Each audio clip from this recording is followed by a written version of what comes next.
Salam Bapak Ibu dan saudara terkasih di dalam nama Tuhan Yesus, dimanapun Anda berada, dan dimanapun Anda bisa mendengar rekaman ini. Kita bertemu dalam program Jumpa dengan Tuhan untuk edisi hari ini. Sebagai dasar kebenaran firman Tuhan, saya akan bacakan dari Markus 1 ayat 35.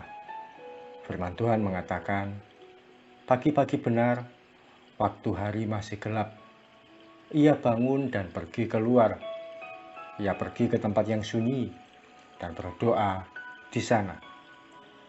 Tuhan Yesus memberikan teladan bagi kita bahwa waktu yang tepat untuk berdoa pribadi yaitu pagi-pagi benar. Ditambah lagi kriterianya yaitu waktu hari masih gelap. Kehidupan kita sebagai pengikut Kristus memang berdasarkan kasih karunia. Kasih karunia ini yang membebaskan kita dari berbagai aturan atau tata tertib yang kaku. Salah satu kebebasan dari tata tertib tersebut yaitu mengenai jam untuk berdoa.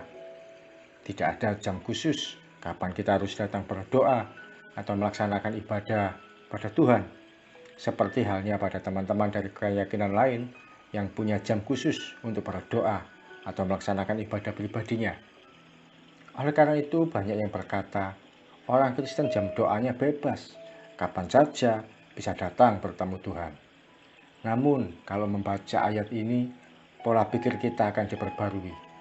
Betapa Yesus memberi kita teladan untuk berdoa secara tepat. Waktunya dilakukan pagi-pagi benar, waktu hari masih gelap. Coba Anda tafsirkan, jam berapa yang dimaksud pagi-pagi benar, waktu hari masih gelap. Secara pribadi saya berpendapat, waktu yang disebut dengan pagi-pagi benar, waktu hari masih gelap, yaitu antara pukul 3 sampai 5 pagi. Saat itu belum banyak orang bangun dan beraktivitas.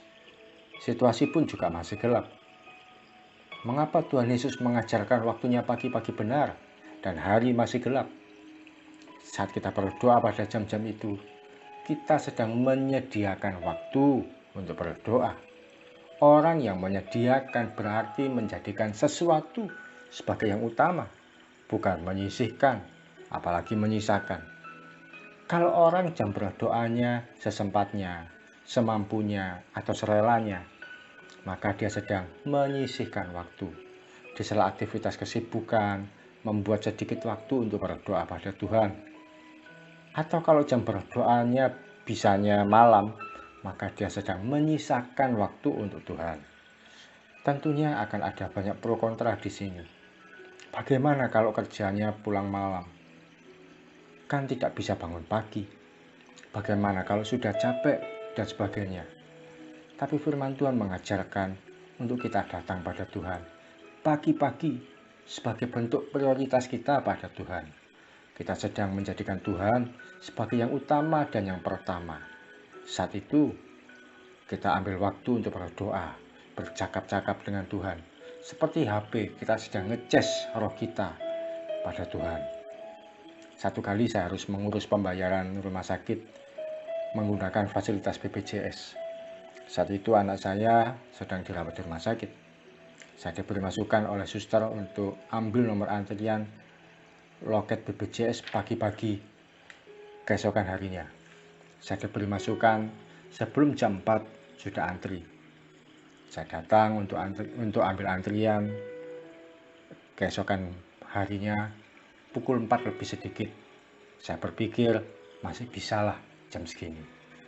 Saya terkejut, ternyata sudah banyak yang antri dan saya mendapat nomor urut 106. Batas nomor urut antrian adalah 200. Memang saya masih tertolong.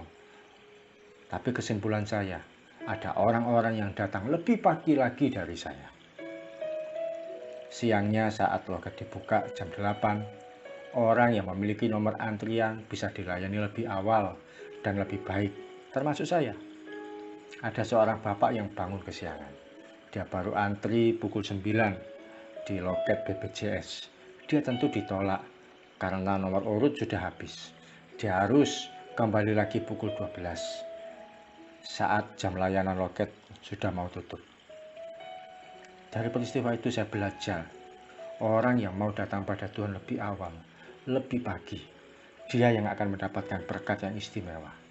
Dia yang akan menerima berkat yang ajaib lebih dari orang-orang yang lain yang menganggap biasa-biasa saja waktu untuk datang pada Tuhan.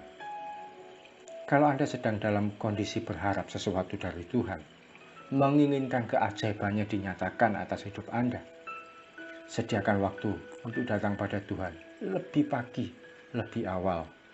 Saat itu kita sedang membayar harga. Kita mengalahkan ngantuk, mengalahkan rasa malas, dan mengalahkan segala keletihan yang ada di tubuh kita.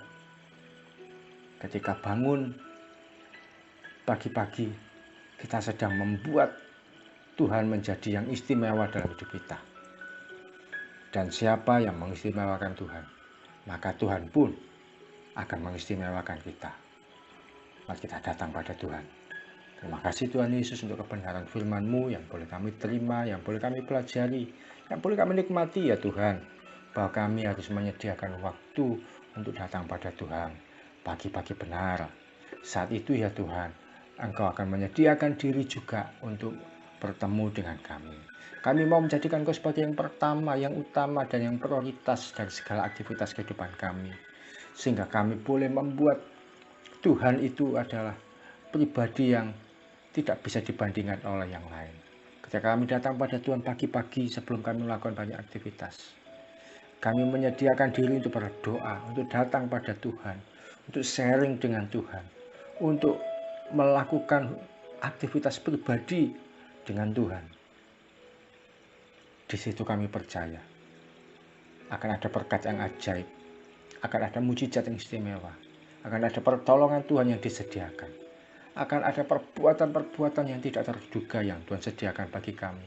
Lebih dari orang-orang yang menganggap biasa jam atau waktu untuk datang pada Tuhan. Terima kasih Tuhan Yesus atas keteladanan firman-Mu. Dan kami mau belajar untuk menjadi seorang Kristen, pengikut Kristus yang mau berani bayar harga sampai sekecil apapun itu. Di dalam nama Tuhan Yesus, kami siap melangkah sepanjang hari ini. Tuntunan-Mu, hikmat-Mu, pertolongan-Mu, kebaikan-Mu, berkat-Mu dinyatakan atas setiap anak-anak-Mu, mulai pagi sampai malam, bahkan sampai selama-lamanya. Di dalam nama Yesus kami berdoa dan mengucap syukur. Amin. Selamat mengalami keajaiban Tuhan sepanjang hari ini. Salam dari Saukir Harjo dan Mitspa Ministry. Tetap setia sampai garis akhir. Tuhan Yesus memberkati.